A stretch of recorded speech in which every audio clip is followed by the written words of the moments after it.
வணக்கம். எல்லாரும் எப்படி இருக்கீங்க? சித்திரை பிறக்க போதுன்னு எனக்கு எங்கள் ஊரில் நடக்கிற ஒரு முக்கியமான நிகழ்வு நினைவுக்கு வந்தது. அதை பற்றின ஒரு சின்ன ஒரு கவிதை சொல்லிவிட்டு அதை பற்றின என்னோட அனுபவங்களை சொல்கிறேன். சித்திரை பிறந்ததும் ஊரு காளை மாடுகளை எல்லாம் ஏரில் பூட்டி நல்லேறு கட்டி, இந்த வருஷம் சாமி யானை மேலே வருதா, குதிரை மேலே வருதா, எருமை மேலே வருதா, பசு மேலே வருதா, நன்றி மேலே வருதான்னு பஞ்சாங்கம் பார்த்து பிறகுதான் ஊரு காடு உழுது போட்டு ஏரி பாய்ச்சும் வெள்ளாமையா, வானம் பார்த்த வெள்ளாமையான்னு சாமியா வரும் மழையை வச்சு தானே விதைய போடும் ஊரு. ஆமாங்க, சித்திரை பிறந்தோடனே ஒரு நல்ல நாளில் நல்லேறு கட்டுறதுங்கிற ஒரு நிகழ்வு நடக்கும். அப்போல்லாம் பார்த்திங்கன்னா நிறைய மாடுகள் இருக்கும். நான் சின்ன வயசாக இருக்கும்போது பார்த்திங்கன்னா நிறைய காளை மாடுகள் இருக்கும். நல்லேறு கட்டுறது பார்த்திங்கன்னா அந்த 1 கிலோமீட்டர் தூரத்துக்கு ஒரு வயலில் எல்லா கிராமத்தில் இருக்கிற எல்லா ஏறுகளும் அந்த ஒரு இடத்துல ஒன்றா சேர்ந்து தான் இந்த நல்லேறு நிகழ்வு நடக்கும். அப்போ பார்த்திங்கன்னா 1 கிலோமீட்டர் தூரத்துக்கு பார்த்திங்கன்னா ஏறு மாடுகள் நின்றுட்டு இருக்கும்.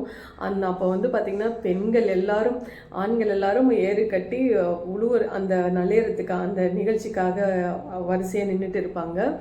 பெண்கள் எல்லாரும் பார்த்திங்க அப்படின்னா ஒரு திருமண விசேஷத்துக்கு எப்படி போவாங்களோ அதே மாதிரி வீடெல்லாம் கூட்டி மொழுகி அந்த புது ட்ரெஸ்ஸு போட்டு புத்தாடை, அதாவது எல்லாம் பெண்கள் எல்லாம் பார்த்திங்கன்னா பட்டு சாரி, இளவயது பெண்கள் எல்லாம் தாவணி பாவாடை போட்டு வீட்டில் இருக்கிற நகையெல்லாம் போட்டுட்டு ஒரு கல்யாணத்துக்கு எப்படி போவாங்களோ அது மாதிரி கிளம்பி போவாங்க. நல்லேறு கட்டுற எல்லாருமே அந்த வீட்டிலேருந்து எல்லாரும் தாம்பலம் எடுத்துகிட்டு போவாங்க. அதில் வெத்தலை பாக்கு, பழம், முக்கியமாக காப்பரிசி இருக்கும். அதாவது பச்சரிசியும் அதில் வெல்லமும், பச்சரிசியை ஊற வச்சு அதில் வெல்லம் கலந்து அந்த காப்பரிசி இருக்கும். நல்லேறு கட்டி முடித்ததும் இந்த மாதிரி ஐரை வச்சு பஞ்சாங்கம் பார்ப்பாங்க. இப்போ இந்த வருஷம் சாமி எந்த அதாவது யானை மேலே வருதா, குதிரை மேலே, ஒவ்வொரு விலங்கு மேலே வரும்போது அந்த வருஷம் மழை எப்படி இருக்கும் அப்படிங்கிறது சொல்லுவாங்க. அதை வச்சு தான் ஊர் பெரியவங்கள்லாம் அப்போ இந்த வருஷம் நிறைய மழை இருக்குமா அப்படின்னா நல்ல நஞ்சை அந்த மாதிரியான பயிர் போடணும் அப்படின்னு முடிவு பண்ணுவாங்க.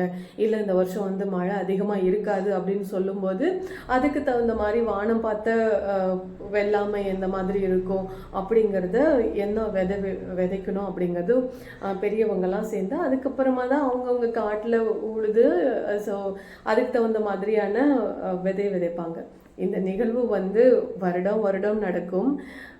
இப்போ நடக்கிறது ரொம்ப இதுவாக இருக்கும். ஏன்னா இப்போ அவ்வளோ ஏறு மாடுகள்லாம் கிடையாது. எல்லாமே கொஞ்சம் பேர் தான் ஏறு மாடுகள் வச்சுருக்காங்க. ஸோ அதனால் அப்போது நான் சின்ன வயசில் இருந்த அப்போ நல்லேறு கட்டுது அப்படின்னாலே ஒரு ஊரே திருவிழா மாதிரி இருக்கும். அந்த நிகழ்வை இப்போ நினைக்கும்போது அது ரொம்ப பசுமையாக இருந்தது. ஸோ அதை உங்ககிட்ட பகிர்ந்துக்கணும்னு தோணுச்சு. அதனால சின்ன ஒரு கவிதையோடு உங்ககிட்ட பகிர்ந்துக்கிட்டேன். மீண்டும் இந்த மாதிரி நான் படித்தது, என்னோடய அனுபவங்கள், என்னோடய கவிதைகள் இந்த மாதிரி உங்கள் கூட பகிர்ந்துக்கணும்னு நினைக்கிறேன்.